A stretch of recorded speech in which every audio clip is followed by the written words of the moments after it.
Yogyakarta adalah kota yang syarat dengan pesona. Mulai dari area keraton, restoran raja-raja, hingga kawasan Malioboro, semuanya menjadi satu turut menuturkan kisah perkembangan kota budaya ini.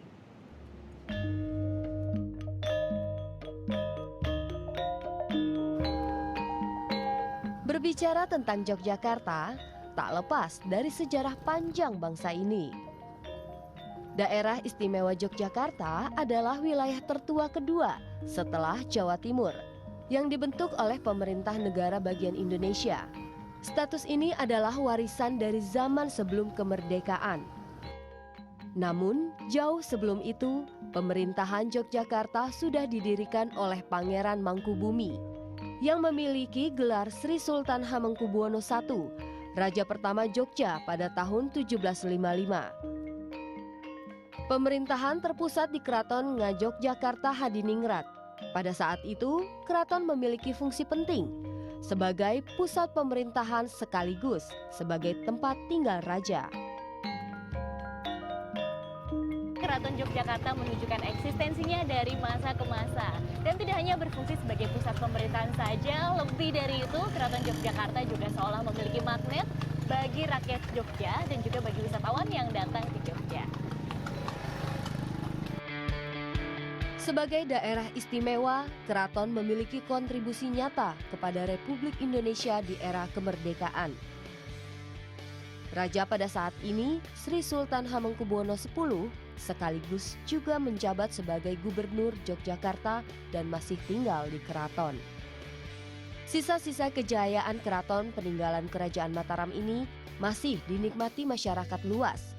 Karena saat ini Keraton Jogja memiliki daya tarik menjadi objek wisata.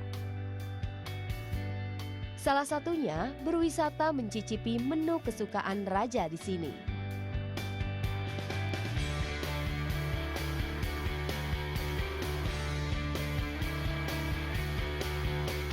Restoran ini menyajikan menu-menu autentik keraton. Menu yang disajikan adalah makanan favorit raja-raja. Semacam untuk melestarikan budaya Jogja, khususnya budaya keraton, di mana arahnya untuk kulineri. Kulineri ini di Jogja dari Sri Sultan yang ke-7 sampai yang sekarang ini itu banyak sekali cita rasa makanan dari keraton itu yang istilahnya orang luar belum bisa mencicipi atau merasakan masakan-masakan dari keraton itu. Salah satunya bebek suar-suir. Bebek yang sudah diungkep dengan bumbu selama 2 jam, digoreng, kemudian dipotong-potong. Sementara untuk bumbu, rahasianya adalah parutan buah kedondong yang dicampur beragam rempah seperti cengkeh, kayu manis, dan kapulaga. Rahasianya, semua bumbu dimasak secara bersamaan. Kedondong fungsinya menyamarkan bau amis pada bebek. Resep ini adalah kreasi dari koki keraton puluhan tahun lalu. Bebek suar-suir ini adalah makanan favorit Sri Sultan Hamengkubuwono IX. Untuk pelengkap dipilih nanas yang dibakar. Wih, aromanya sedap. Sekali-sekali nyobain makanan khas keraton kesukaan raja, boleh dong. Ditambah dengan minuman favorit Sultan Hamengkubuwono VIII. Seporsi bebek dan bir Jawa ini bisa dinikmati seharga Rp60.000.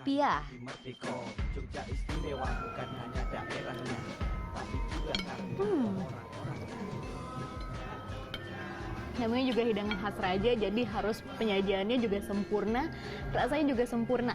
Ini bebeknya empuk, bumbunya asam-asam enak gitu, berasa jadi raja ya sehari. Berkunjung ke resto ini memberikan pengalaman bagi wisatawan yang ingin mencicipi hidangan khas keraton. Cukup unik sih.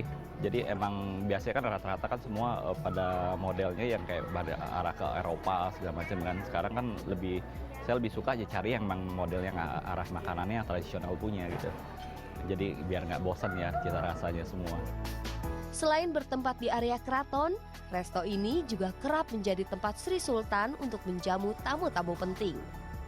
Bicara soal keraton, tak bisa lepas dari kawasan Malioboro, di mana sejak berabad lamanya menjadi kawasan pusat ekonomi di kota ini. Membentang panjang di atas garis imajiner Keraton Jogja, Tugu, dan Gunung Merapi, Malioboro seolah menjadi detak jantung keramaian Yogyakarta yang terus berdegup kencang mengikuti perkembangan zaman. Nama Malioboro konon memiliki dua arti. Yang pertama diambil dari nama bangsawan Inggris, Marlborough, seorang residen kerajaan Inggris di Jogja tahun 1811. Dan satu lagi, Malioboro berasal dari bahasa Sangsekerta, berartikan karangan bunga. Sejak pemerintahan Sri Sultan Hamengkubuwono I, Malioboro telah menjadi pusat perdagangan yang menjadi salah satu wakil wajah Jogja. Tahun berlalu, Malioboro tetap bertahan, menjajakan beragam kerajinan dan pernak-pernik khas Jogja. Bangunan-bangunan bersejarah seperti Benteng Vandenberg dan Istana Kepresidenan masih berdiri kokoh. Begitu pula dengan Pasar Beringharjo. Pasar ini menjadi sentra kegiatan ekonomi masyarakat sejak ratusan tahun lalu. Keberadaannya juga memiliki makna filosofis, yakni terdiri dari keraton, alun-alun, masjid, dan pasar. Pasar ini masih menunjukkan eksistensinya. Pasar ini masih mampu bertahan dan memberikan sentuhan tradisional yang unik di tengah pembangunan kawasan belanja modern. Dan tentunya menjadi ciri khas Yogyakarta. Jogja, kota penuh budaya. Magnetnya selalu menarik hati.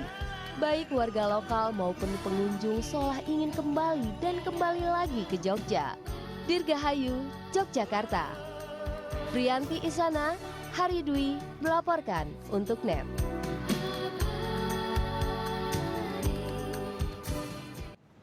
Aduh, jadi Jogja, pengen ke Jogja. Jogja. Tadi ada liputan tentang Pasar Beringharjo, teman-teman ada yang pernah ke pasar itu nggak? Pasar Pernah Beringharjo? sih, Iya, tapi agak lupa.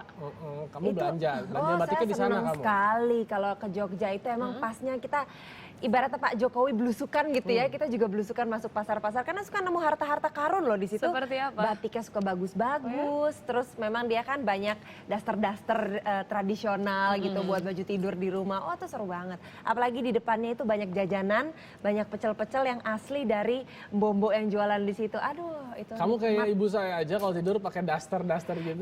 Percaya atau enggak, tapi itu the best feeling kalau pakai daster Indonesia. Aku suka kadang-kadang suka bilang sama Desi di rumah, kamu kalau pakai daster udah kayak ibu saya, suka bercanda bilang kamu jangan pakai daster. Tapi tetap Pakai cantik training kan. Oh iya, kalau itu sih bukan karena daster atau Tapi tidak. memang itu luar biasa loh enaknya pakai daster. Karena di luar negeri pun kalau di Inggris gitu ya, itu ada sering sekali seorang laki-laki itu piyamanya itu memang bawahnya kebuka. Oh gitu. Pernah lihat nggak? Oh, Yang masa? biasanya mereka suka pakai topi. Goofy itu kalau Oh, tidur ya pakai ampun. piyama itu piyamanya terbuka Mungkin bawahnya. Kayak terinspirasi dari Indonesia itu ya. Bisa jadi seperti Nggak, itu. soalnya gini juga Adrian, paman saya kebetulan tinggalnya di Jogja dan dia punya usaha industri garment dan dia mengekspor daster-daster itu keluar dan justru daster itu Diminati ya? laku banget di luar itu. Atau kalau 17 Agustus tuh kadang-kadang ada sepak bola, main sepak bola pakai daster kan. Nah itu bisa dibeli mungkin. Lucu. Mungkin karena nyaman dan juga ademnya itu kali laku Ada, ya. karena kainnya juga biasanya bagus kan, bagus. bener-bener adem banget, pas banget buat tropis-tropis seperti Indonesia ya. Iya Oke. betul. Kalau begitu nanti mulai malam ini saya akan mencoba tidur pakai daster. Jangan, nanti istri kamu ilfil ya. Kabur pasti.